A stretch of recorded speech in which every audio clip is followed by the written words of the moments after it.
Moisés e Elias no monte, na transfiguração de Jesus. 6 dias depois tomou Jesus consigo a Pedro e a Tiago e a João seu irmão, e os conduziu em particular a um alto monte. E transfigurou-se diante deles, e o seu rosto resplandeceu como o sol, e as suas vestes se tornaram brancas como a luz. E eis que lhes apareceram Moisés e Elias, falando com ele. Mateus 17, versículo 1 ao 3. Graça e paz. Então, pessoal, no vídeo de hoje a gente vai tratar aqui sobre o evento que acontece no monte da transfiguração de Jesus. Ali surgem Moisés e Elias, no evento do monte da transfiguração, né? No evento da transfiguração de Jesus. E a pergunta que fica é, Moisés e Elias, como é que eles surgem ali, né, no monte, na transfiguração de Jesus? Será que são espíritos deles, que estão conscientes no paraíso, mesmo depois da morte?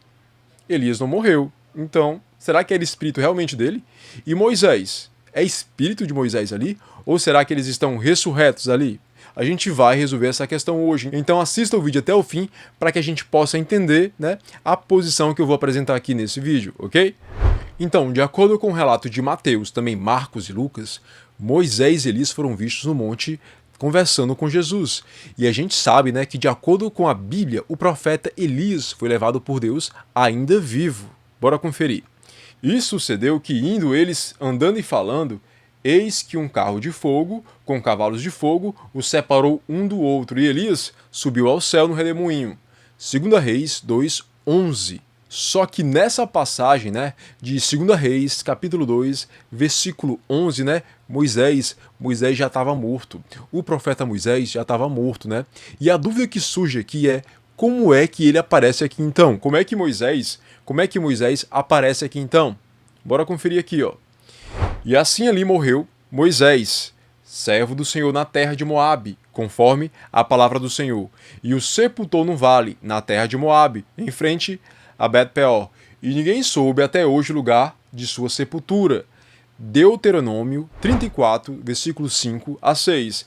Então, como é que a gente explica, né, a aparição de Moisés junto com o profeta Elias no monte? Antes de tudo, a gente precisa deixar claro, né, que não foi uma reunião espírita que acontece aqui, porque Elias estava presente nesse evento, né? E a gente sabe que Elias não morreu.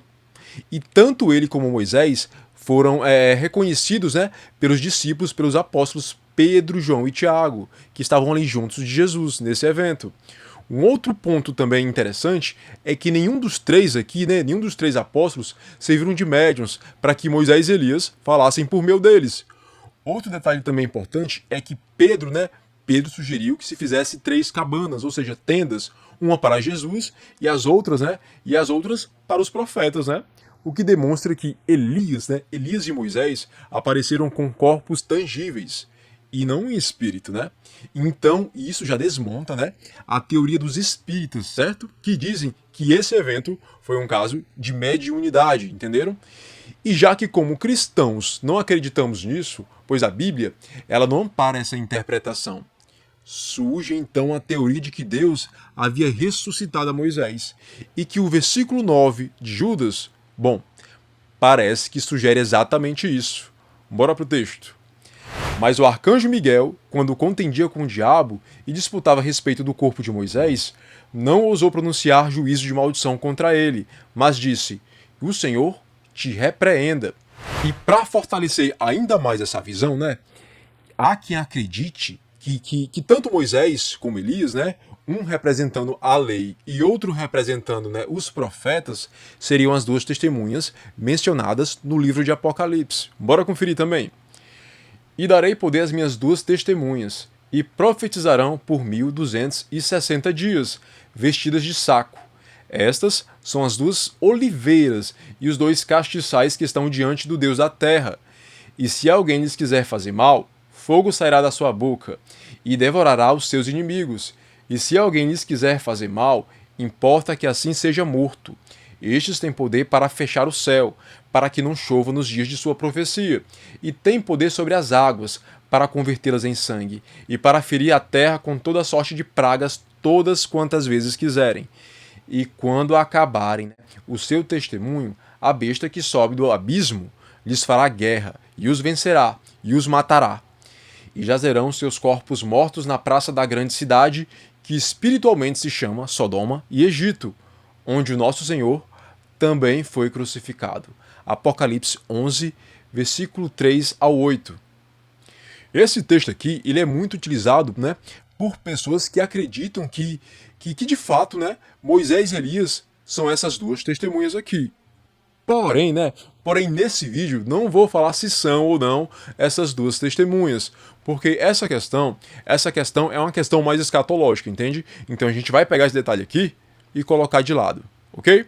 E eu quero deixar claro, né, que essa vai ser a posição que eu vou defender aqui nesse vídeo, né, de que de fato Moisés e Elias, naquele evento da transfiguração de Jesus no monte, de fato estava vivo, ou melhor, ressurreto. E sem generalizar, mas aqueles que acreditam na consciência depois da morte, bom, eles creem que nesse evento, né, da transfiguração de Jesus no monte, né, Moisés e Elias tratam-se de espíritos. Espíritos, né, espíritos que estão conscientes mesmo depois da morte, que aparecem ali, né, e se comunicam com Jesus. Bom, eu já mostrei aqui os textos, né, que respaldam a crença de que de fato Moisés foi ressuscitado, e essa é a visão que eu creio. E também já foi feita aqui uma análise nos vídeos anteriores, né, dos textos que muitos acreditam que respaldam a consciência depois da morte. Visão essa que eu não creio. E agora eu vou falar aqui dos problemas que cada uma dessas visões apresentam, né, com as suas interpretações, né, sobre o evento da transfiguração. E o problema maior dessas duas visões é que Jesus é as primícias. Bora pro texto. Mas de fato Cristo ressuscitou dentre os mortos, e foi feito as primícias dos que dormem. Porque assim como a morte veio por um homem, também a ressurreição dos mortos veio por um homem. Porque assim como todos morrem em Adão, assim também todos serão vivificados em Cristo. 1 Coríntios 15, versículo 20 a 22. E o problema é que a ressurreição só vai acontecer mediante a segunda vinda de Jesus. E a maioria não consegue explicar como Moisés tinha sido ressuscitado antes do Cristo. Pois aqueles que acreditam no sono da alma, eles creem que Moisés estava ali ressuscitado, mesmo antes de Jesus. Pois eles acreditam que Jesus é as primícias no sentido de importância e não no sentido cronológico. E aqueles que acreditam na consciência da alma, né? Ou seja, eles creem que Moisés estava ali em espírito, e em espírito consciente mesmo depois da morte, porque eles acreditam que Jesus é as primícias no sentido cronológico e não no sentido de importância. Pois se Jesus ainda nem foi crucificado e consequentemente também não ressuscitou, como pode Moisés e Elias, né, estarem ressuscitados diante de Jesus? Ou seja, para eles Moisés não estava ressuscitado no monte na transfiguração, porque a ressurreição, né, deles, de todos no caso, de Moisés, de Elias, de todos, só vai acontecer, né, na segunda vinda de Cristo, que acontece a grande ressurreição. E é justamente nesse ponto que acontece a confusão teológica aqui acerca desses textos, pois uns dizem que Jesus, né, é as primícias no sentido de importância e não necessariamente no sentido cronológico. Já outros dizem que Jesus é as primícias no sentido cronológico e não no sentido de importância. Já eu creio que ambos estão errados e ao mesmo tempo certos. Como assim, Anderson? Por que Jesus não pode ser as primícias no sentido de importância e também no sentido cronológico? Eu creio que Jesus é as primícias tanto no sentido de importância também como no sentido cronológico. Se ele é as primícias na cronologia, não tem sentido e o texto para mim é invalidado. E se ele é as primícias somente no sentido de importância, então para mim o texto perde o sentido, ou seja, tem que ser invalidado. Então, como é que a gente consegue, né, sair dessa cilada teológica? Quando Moisés e Elias aparecem a Jesus, se era espírito, eu acredito ser um problema, né? Pois o espírito não necessita de uma tenda, de uma cabana para se abrigar, certo? Como eu já disse aqui antes, se eram espíritos, então Jesus estava se comunicando com o espírito de alguém que estava morto. Pois se cremos que Jesus estava se comunicando com o espírito, precisamos assumir as responsabilidades dessa crença. Ou seja, se eu creio nisso, então Jesus se comunicava com alguém que estava morto. O texto diz que eram Moisés e Elias. Só que Elias não morreu. E esse detalhe aqui de Deus ter levado Elias ainda vivo, a gente vai pegar aqui e deixar de lado por enquanto, ok? Então não dá para dizer que eram outras pessoas. De fato, o texto diz que é Moisés e Elias. Se era espírito, então Moisés tinha barba, tinha cabelo comprido. Como é que é? Como é que é um espírito? Será que tem aparência humana? Enfim, é complicado, viu?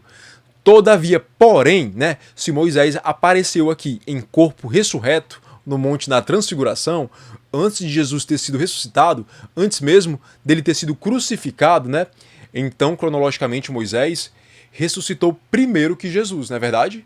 Ou seja, seria uma contradição, não é verdade? A gente tem problema de ambos os lados. Então, bora tentar resolver essa questão, né?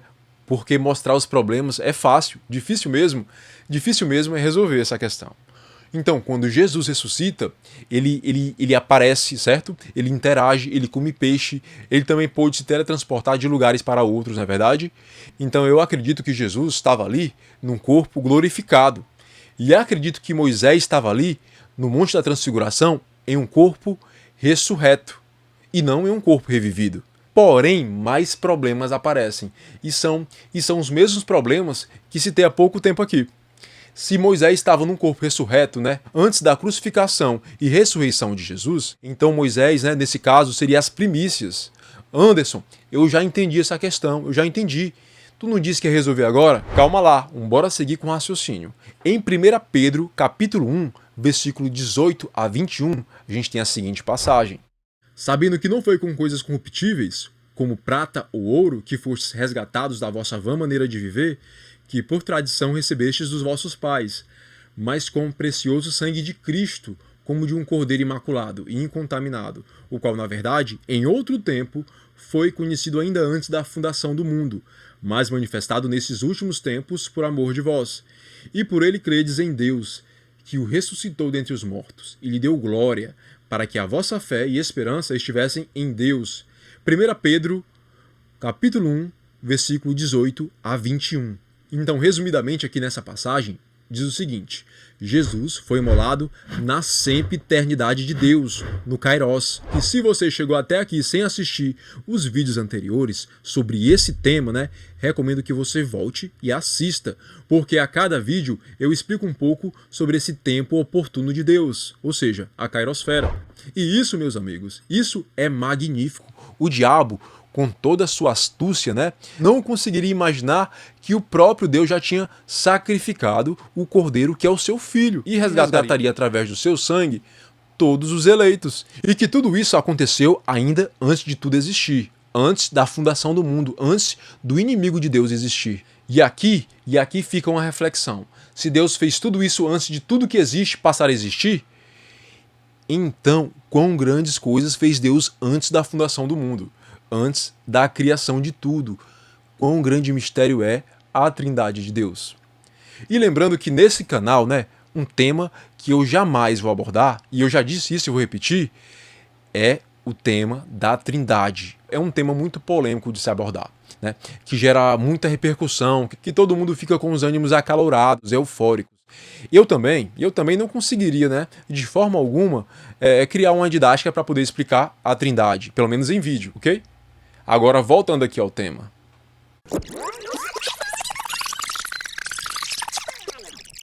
A gente precisa entender, né, que Deus não está sujeito ao tempo e ao tempo e espaço. Ou seja, Deus não está sujeito ao cronos, à nossa cronologia, ou seja, à nossa dimensão, à nossa realidade. E a Bíblia diz que Jesus foi imolado na sempiternidade de Deus. Então se Jesus foi imolado na sempiternidade, no Kairos, ele também ressuscitou no Kairos. Ou você acha que Jesus no Kairos, lá ele se entrega em sacrifício, né? Morre e o Pai não ressuscita? E em seguida ainda ele sem ressuscitar lá no Kairos, ele nasce aqui na Terra, morre aqui na Terra, ressuscita aqui na Terra, sem antes mesmo de tudo isso ter acontecido diante de Deus? Tu crê realmente nisso? Para mim isso é uma bagunça, uma confusão. Eu não creio nisso. O sacrifício de Jesus aqui na Terra, no Cronos, foi uma tipificação, ou melhor, foi uma literalidade daquilo que tinha acontecido no Kairos, diante de Deus. Então, antes de Moisés nascer e existir, o Cristo já havia sido sacrificado e ressuscitado por Deus. Então, Jesus é as primícias no sentido de importância e também no sentido cronológico. E a partir do momento que você consegue entender que Jesus foi imolado e ressuscitado no Kairos, na sempiternidade de Deus, antes de Moisés existir, então, meu amigo, então fica fácil, sabe? Moisés estava com o corpo glorificado no Monte da Transfiguração e não estava revivido, mas sim ressurreto, antes de Jesus ter sido sacrificado, antes de Jesus ter sido crucificado, antes mesmo dele ter sido ressuscitado aqui no Cronos. E Jesus é as primícias tanto no sentido de importância como no sentido cronológico, porque Jesus já tinha sido imolado e ressuscitado diante de Deus, e antes da fundação do mundo.